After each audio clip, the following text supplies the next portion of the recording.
상일번지 부동산 책 리뷰입니다. 오늘은 요 책이죠. 이건희 에세이죠. 생각 좀 하면 세상을 보자. 생각 좀 하면 세상을 보자. 어느 게 제목인지 헷갈릴 수도 있죠. 이렇게 보면 이건희 에세이가 제목인 것 같기도 하고, 생각 좀 하면 보자, 이게 제목인 것 같기도 하고요. 미국 책은 저자랑 제목이 동일한 크기로 되어 있죠. 한국은 제목이 더 큽니다. 미국이 오리지널리티나 저작권자를 중시하는 태도가 더 좋은 거라고 봐요. 이 책은 이제 이건희 회장이 삼성 회장이죠. 나름 인사이트들을 담은 책이죠. 97년도에, 그러니까 지금으로부터 20년 전에 출판됐고요. 회장으로 오르시고 어느 정도 자리가 잡히고 자신감이 생기니까 책 내신 것 같아요. 그 중에 부동산과 관련된 부분이 있어요. 이 책에는 특히 집적이익, 이 표현은 쓰지 않았지만 집적이익에 대해서 다룬 부분이 있거든요. 도시가 높아지고 사람이 많이 모여야 효율이 늘어난다. 그래서 찬성하시는 분 있죠. 집중화를 찬성하시는 분들. 또 반대로 집중화를 반대하시는 분들. 도시가 높아지면 누군가 돈을 많이 번다, 안 된다 해서 반대하시는 분이 있고요. 이런 분들은 분산화 주장하시고, 도시가 높아져야 된다, 집중돼야 된다, 이런 분들은 집중화를 좋아하시는 거죠. 책 내용입니다. 우리의 민족성을 이야기하면서 개인은 우수한데 모아놓으면 오히려 힘을 발휘하지 못한다는 말을 자주 듣는다. 저자는 일본 생활을 오래 하셨죠. 일본에 비해서 그렇다는 이야기 같아요. 이 말은 일제히 식민 교육에 의해서 생겨난 말이라고도 하지만 어쨌든 개성이 강한 것만은 사실이다. 한국인이 개성이 강하다고 평가하시는 거예요. 그런데 모은다는 개념에서 보면 개개인이 힘을 내는 것보다 사람을 모아서 일하는 것이 더 큰 힘을 내는 것만은 분명하다. 당연한 얘기죠. 조직이 개인보다 강하다, 힘이 세다, 이런 얘기죠. 개인들이 갖고 있는 장점들을 결합할 수 있기 때문이다. 그렇죠. 그렇기 때문에 조직이 필요하고 기업이 있고 국가가 있는 것이다.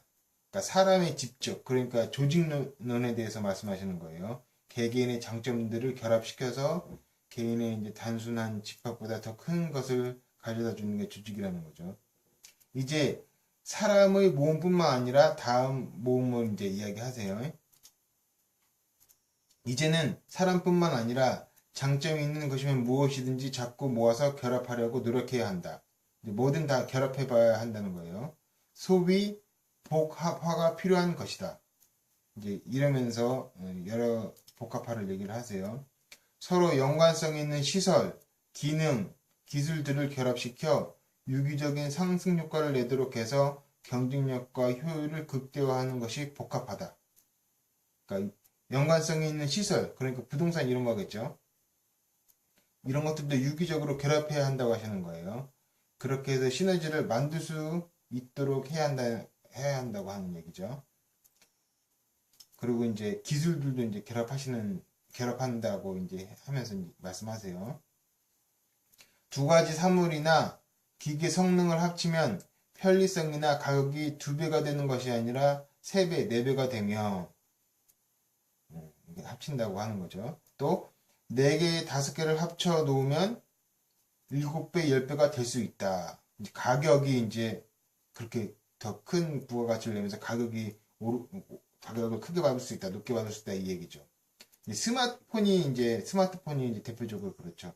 전화기에다가 사진기도 있고, 동영상 촬영 그것도 있고, 노트 필기할 수도 있고, 알람도 있고, 게임기까지 있는 거죠. 이게 다 합쳐진 게 스마트폰이죠. 그래서 스마트폰 가격이 비싼 편이죠. 스마트폰 시장이 그리고 엄청나게 크죠, 지금.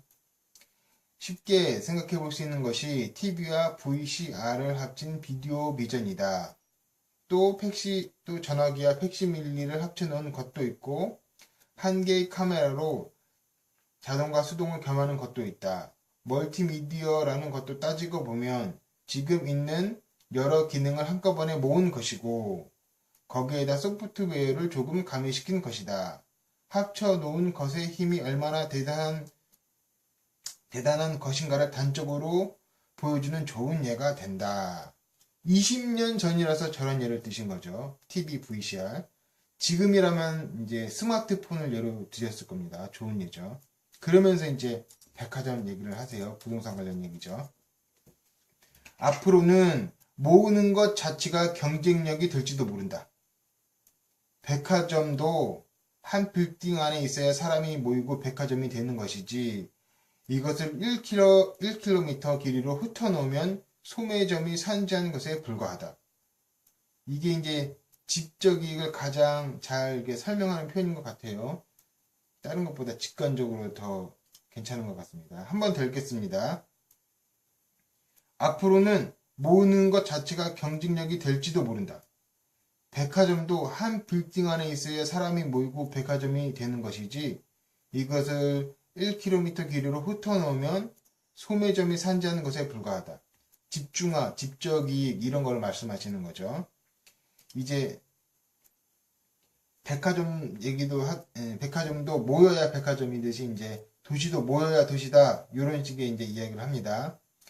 여러 시설과 기능을 한 장소에 모아서 집단 간에 자주 쉽게 만날 수 있도록 하는 것이 중요하다.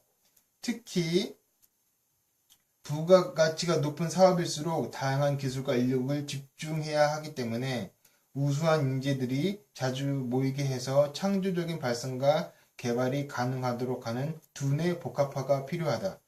두뇌 복합화가 표현이 좀 특이하죠. 하지만 이제 여러 사람들이 서로 모이게 해서 서로 충돌하고 스토밍 일어나게 하고 거기서 또 새로운 아이디어 낼 수 있게 하는 그런 게 필요하다는 얘기죠. 이해는 할 수 있습니다.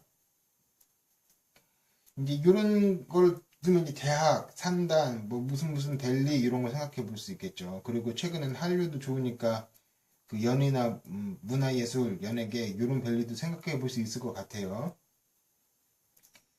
이렇게 되고 마지막으로 집적 이익을 직관적으로 쉽게 설명한 부분 한 번 더 읽고 끝내겠습니다. 그 백화점의 비유는 좋은 것 같아요. 앞으로는 모으는 것 자체가 경쟁력이 될지도 모른다. 백화점도 한 빌딩 안에 있어야 사람이 모이고 백화점이 되는 것이지, 이것을 1km 길이로 흩어놓으면 소매점이 산지하는 것에 불과하다. 감사합니다. 이상입니다.